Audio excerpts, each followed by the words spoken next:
مشہور supreme court کے وکیل نصیر کمبو، جنہوں نے پڑھائی لکھائی کے لیے بس کنڈکٹر کی جاب بھی کی، کہانی کیا ہے؟ والد صاحب کی کپڑے کی دکان چوری ہو گئی، غربت شروع ہو گئی۔ 250 روپیہ میری والدہ صاحبہ دیتی تھی، 3 دن کلاس پڑھ لیتا تھا، 3 دن کام کر لیتا تھا۔ ایک چھوٹے سے گاؤں سے ان کا تعلق ہے۔ تعلیم حاصل کرنے کے لیے انہوں نے جتنی جدوجہد کی ہے، یہ ہمارے پورے ملک پاکستان بلکہ پوری دنیا کے لیے ایک موٹیویشن ظاہر ہوتے ہیں۔ ان کی والدہ کا بہت بڑا ہاتھ ہے ایک کامیاب وکیل بنانے کے لیے۔ ان کی تعلیم کے لیے انہوں نے گھر کی بکریاں تک بیچ دی۔ انہوں نے اتنی نوکریاں کی، اتنی جدوجہد کی، یہاں تک کہ کنڈکٹرنگ بھی کرنے لگے، اور آج یہ سپریم کورٹ کے معاشرہ سے ماہر قانون ایک مشہور ایڈوکیٹ کہلاتے ہیں۔ ان سے بات کرتے ہیں، جانتے ہیں کہ ان کے کیریئر کا آغاز کیسے ہوا۔ ڈسٹرکٹ شیخو پورہ ہے، اس کے ساتھ مانا والا قصبہ ہے، اور اس کے ساتھ ملحقہ گاؤں ہے ہاتھیانہ۔ تعلیم اتنی زیادہ نہیں تھی ہمارے فیملی میں، میرے والدین بھی پڑھے لکھے نہیں تھے اتنے تعلیم یافتہ، تو ہم 7 بہن بھائی ہیں اور میں بہن بھائیوں میں بڑا ہوں۔ اچھا، گاؤں میں ہی پرائمری اسکول ہے جو گورنمنٹ کا، وہاں سے میں نے 5 کلاس تک پڑھا، وہ جو روایتی طور پہ ٹاٹ اسکول ہوتے ہیں۔ 6 کلاس میں مانا والا جو قصبہ ہے وہاں پہ میں نے ایڈمیشن لے لیا، میٹرک تک وہاں پہ جو ہے وہ تعلیم حاصل کی۔ 7ویں کلاس میں تھا میں کہ جب میرے والد صاحب کی کپڑے کی دکان جو ہے نا چوری ہو گئی، وہ چھت پھاڑ کے سارا کپڑا جو ہے نا وہ لے گئے۔ تو پھر ہمارے گھر میں نا وہ نہ ختم ہونے والی غربت جو ہے وہ شروع ہو گئی۔ اچھا، جب میٹرک میں نے کر لی نا تو یہی تھا کہ کوئی کام کرنا چاہیے۔ تو میٹرک سائنس میں کی تھی آپ؟ جی، میں نے الحمدللہ میٹرک سائنس میں کی تھی۔ والدہ صاحبہ سے ریکویسٹ کی کہ ماں جی میں بالکل کام تو کرنا ہی ہے، لیکن میں اپنی تعلیم جاری رکھنا چاہتا ہوں، گیپ نہیں آنا چاہیے۔ تو پھر میری والدہ صاحبہ نے جو ہے نا مجھے داخلہ دلوا دیا گھر میں، جو ہے وہ انہوں نے جو پالتو جانور کوئی رکھا ہوتا ہے، بکریاں 2 رکھی ہوئی تھیں، تو انہوں نے وہ بھیج دی، انہوں نے کہا بیٹا تم داخلہ لے لو۔ مجھے یاد پڑتا ہے کہ میں نا سی کام ہوتا تھا شیخو پورہ میں، میں نے داخلہ لیا، یہ جو کمرشل ٹریننگ انسٹیٹیوٹ، سی کام ڈی کام ہوتا تھا۔ 1000 روپیہ یا 1100 روپیہ فیس تھی پہلے سال کی، اور 700 روپیہ فیس تھی دوسرے سال کی۔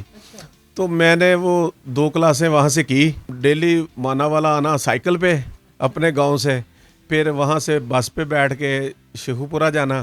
پھر میں نے جو ہے نا بی کام میں داخلہ لیا۔ جب میں نے انٹر کے پیپر دیے نا تو میرے چاچا جی وفات پا گئے، اللہ جنت نصیب کرے، وہ ٹرانسپورٹر تھے۔ تو میں نے ان سے ریکویسٹ کی کہ میں اپنی تعلیم جاری رکھنا چاہتا ہوں، تو مجھے آپ نا وہاں پہ اپنی گاڑی پہ جو ہے نا مجھے کام دیں، تاکہ میں کام کروں، پیسے کماؤں، تاکہ میں اپنے والدین کا بھی جو ہے وہ ہاتھ بٹاؤں، اور ساتھ اپنی ایجوکیشن جو ہے نا فردر بھی میں پھر اتنے پیسے کما لوں کہ میں جاری رکھ سکوں۔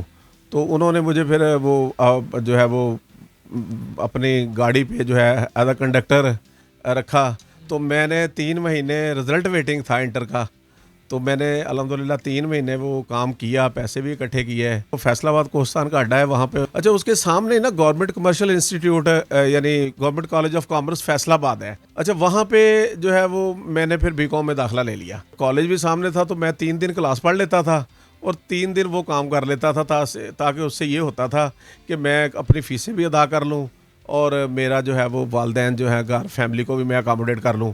یہ 2 سال سفر چلتا رہا، اور بی کام الحمدللہ پورا کر لیا۔ بڑی عزت دیتے تھے کہ یہ پڑھا لکھا بچہ ہے، بڑا انکریج کرتے تھے سارے، لیکن ساتھ یہ بھی تھا کہ جو یہاں آتا ہے نا وہ پھر یہاں کا ہی ہو کے رہ جاتا ہے۔ تو یہ ایسا پروفیشن ہے۔ سفر کے دوران بعد کا لوگوں کے بیہیو ایسے ہونے، میں نے پچھلے انٹرویو میں بھی کوڈ کیا تھا کہ مجھے کسی نے پانی مانگا تو مجھے ایسے حقیر سمجھ کے کہا کہ پانی لے کے آئیں، یا مجھے کہا کہ جی ہاتھ دھو لیجئے گا۔ میں نے وہاں پہ فیصلہ کیا یا اپنے آپ کے ساتھ کمٹمنٹ کی کہ یہ کام ٹائم بینگ تو کرنا ہے، لیکن ساری زندگی تو بندہ وہ کام نہ کرے جس میں سیلف رسپیکٹ نہ ہو۔ بی کام کر لیا، پھر لاہور کا رخ کر لیا۔ حمایت اسلام لاء کالج میں ایڈمیشن لینے کے ساتھ میں نے اکاؤنٹس کی ایک جاب بھی کی۔ وہ کچھ دیر جاب کی، لیکن بعد میں مجھے احساس ہوا کہ پھر اگر جاب ہی میں نے کرنی ہے، وہ تو میں پہلے بھی کر رہا تھا، تو میری تعلیم ڈسٹرب ہوگی، تو پھر میں نے اس پہ جو ہے وہ چھوڑ دی۔ تو پھر میں نے داخلہ لاء کالج میں لیا۔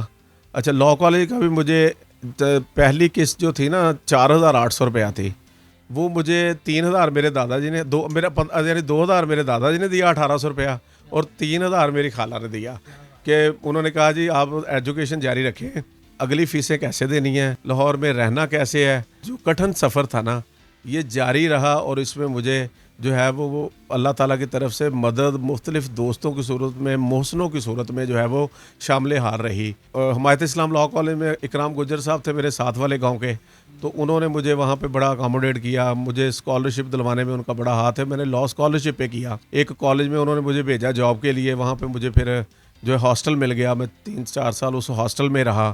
پھر میں ویگن میں بیٹھ کے جاتا تھا کلاس پڑھنے اسٹوڈنٹ کے طور پہ۔ 250 روپیہ میری والدہ صاحبہ دیتی تھی مجھے ہفتے کا، کہ میں وہاں پہ کینٹین والے کو دیتا تھا اور وہ مجھے 2 ٹائم کا کھانا دے دیتا تھا، باقی میں کہیں نہیں جاتا تھا۔ کالج کے دوران میرے استاد محترم شفیق استاد راجہ شاہد اقبال صاحب ایڈوکیٹ سپریم کورٹ ہے آزاد کشمیر میں، وہ پڑھاتے تھے لاء کالج میں، انہوں نے میرے پہ بڑی شفقت کی۔ انہوں نے مجھے پھر جب میں نے لاء مکمل کر لیا تو میرے استاد محترم خواجہ فہیم اجاز مرحوم سپریم کورٹ کے وکیل تھے، وفات پا گئے، ان کے پاس ایز ایسوسیٹ جو ہے وہ جوائن کروا دیا، اور میں نے ان کے ساتھ 2004 سے 13 تک جو ہے ان کی میں شاگردی میں رہا۔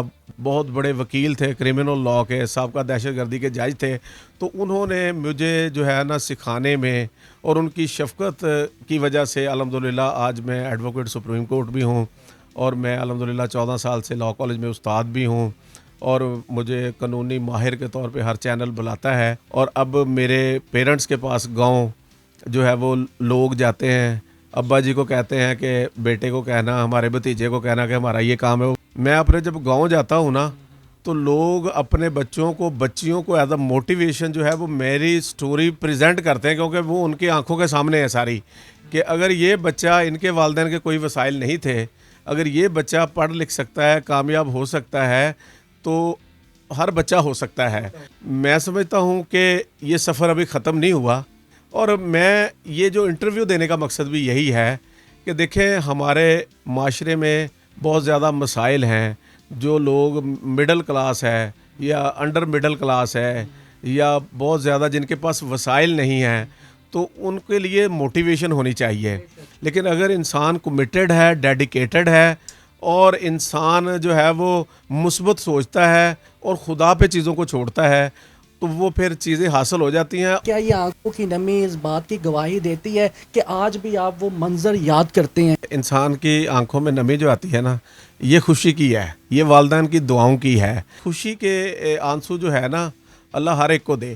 تو والدہ کا وہ وقت یاد آیا ہوگا جب انہوں نے بکریاں سیل کی، بیچی تھی اور آپ کو فیس دی تھی، تو جب آپ کامیاب ہو گئے، آپ کو پہلی ایک بڑی اماؤنٹ ملی، تو والدہ کو سب سے پہلے آپ نے کیا دیا؟ وہ یقین کریں کہ وہ بہت خوش ہوتے ہیں۔ جب آپ کامیاب ہوئے تو والدہ کو سب سے پہلے کیا دیا؟ تحفہ کیا تھا، یا کیش تھا، یا پھر ہوتا ہے نا کوئی چیز لے دینا؟